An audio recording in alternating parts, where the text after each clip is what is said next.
안녕하십니까. 애국자 박정훈입니다.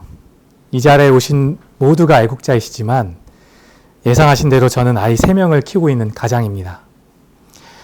힘들지만 아이를 키우는 기쁨을 수준 높은 행복이라 말하며 주위의 결혼과 출산을 권유합니다. 그러나 그 행복은 녹록지 않은 현실과 미래에 대한 두려움에 묻혀 부모가 되기 전에는 모릅니다. 겪어보지 못한 미래에 대한 두려움을 겪어본 사람이 증명해 준다면 겪어보길 두려워하는 사람들에게 용기를 줄 수 있을 것입니다. 그렇다고 나 때는 말이야 라고 말하는 건 전혀 공감을 줄 수 없다고 생각합니다. 그렇기에 가까운 미래에 살고 있는 형, 누나, 언니, 오빠들이 닥치니까 절실해지더라가 아닌 국가의 도움에 힘입어 아이 키우기 수월해지고 아이가 생기면 생길수록 삶이 더 윤택해진다는 시그널을 미래 세대에게 보여주어야 합니다. 제가 이런 뻔한 얘기를 왜 하냐고요? 그 이유는 최근 아내와 고민이 하나 생겼기 때문입니다. 애를 하나 더 낳아야 하나 하고 말입니다. 애가 셋인데 또 무슨 애를 낳냐고요? 맞습니다. 아이가 많아지고 크면 클수록 당연히 생활비가 많이 듭니다. 언감생심 집을 사는 건 꿈도 꾸지 못합니다. 그러나 선거철이 돼서 그런지 내년부터 신생아 특례 보금자리론이라는 정책 금융상품이 나온다고 합니다. 요새 같은 고금리 시대에 임신만 해도 연 1%대로 주택을 구입할 수 있는 희망이 생겼습니다. 이게 저와 대한민국의 희망일까요? 부모 찰 수 없이 누릴 수 있는 계층 사다리 같기도 합니다. 아이를 낳으면 낳을수록 상환기간도 늘려주고 금리도 낮춰준다고 합니다. 근데 애국자라 불리는 다자녀 가정은 소급 적용이 되지 않습니다. 무조건 한 명을 더 낳아야 합니다.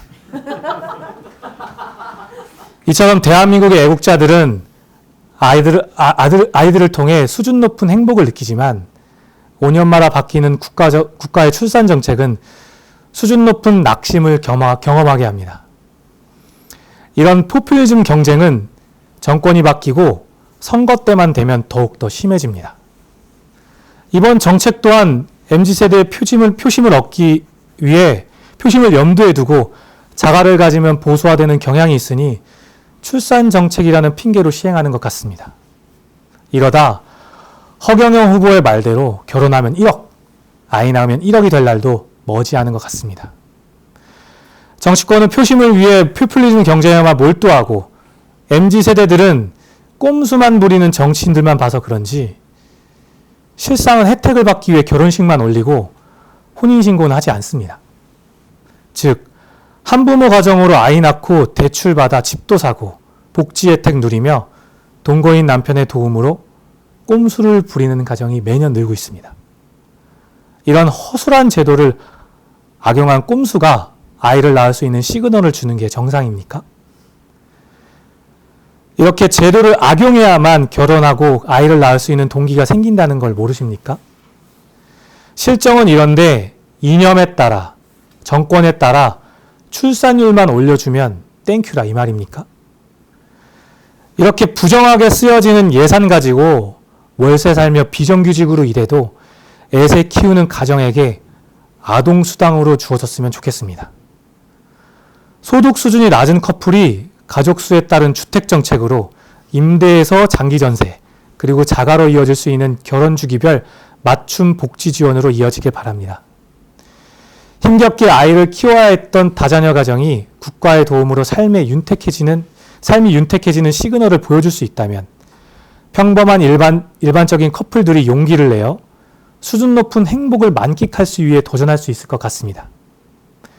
그러기 위해선 먼저 극단주의로 치닫는 대화 없는 진영 정치를 바꿔주십시오. 현재 권력을 위해 미래 세대가 갚아야 될 빚으로 환심 사는 경쟁하지 마시고 효율적으로 예산을 집행해 주셨으면 합니다. 대한민국의 주권은 국민에게 있음을 명심하시길 바랍니다. 감사합니다. 네, 수고하셨습니다.